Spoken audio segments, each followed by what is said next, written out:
Well, we're finally back from our trip to Mountain Home, Arkansas. And you know, we had a really great opportunity to check out the Bass Cat plant. Things that we really looked at were the 7-day process that it really takes to build a Bass Cat boat.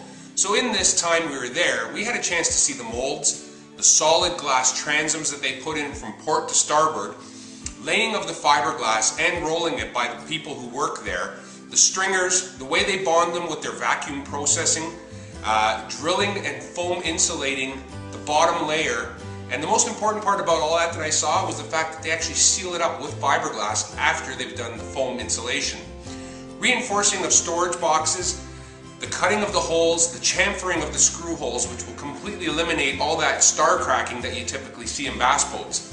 Next step is we went to the trailer section. And in the trailer section, it was actually really cool to see them hand welding every single trailer on site. After it's all welded, they grind it down, they send it out, they sandblast it, then it goes into the painting process, and after that they start assembling all the axles, the bearings, the wheels, everything goes on. You'll see a lineup of all of their fenders and all the colors custom ordered for these trailers. So it was a really amazing process to check out all the trailers and the work that goes into them.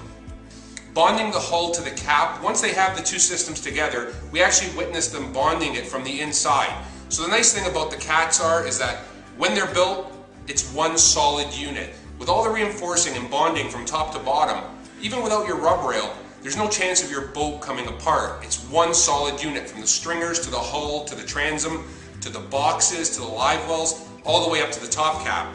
Other things we were seeing, we had a chance to head over. Once they finished all that, they were sending them in and they were doing the wiring, they were doing the plumbing, the carpeting. It was their finishing room where they had all their boats lined up, and you could see how they installed their gas tanks afterwards. And that's an important thing, because you know, if you ever have a problem, at least you can get it out. Whereas some of them are actually built under the cap and sealed, you'd have to take the cap off to get to your gas tank. You know, so here it is. Here's the 2011 era that I'm going to be running this year from Bass Cat. And you know, when we get some warmer weather in Ontario, I'm going to be sending it in. We're going to be rigging a Yamaha 250 SHO, that new 4-stroke motor on it. In dash, I'm going to have a Humminbird 1198 SI, so a side imaging unit. And in the front, we're going to put a 958 Humminbird. And we're going to be running their new Ethernet system. On the front, we're also going to have a 101 Fortrex Minn Kota trolling motor. So all this stuff's going to get done, and once we get all that done, I'm going to do another video, and we're going to talk about the storage capabilities of the era, and we're going to talk about some speeds and get it on the water and get some on the water video of this thing running. So stay tuned.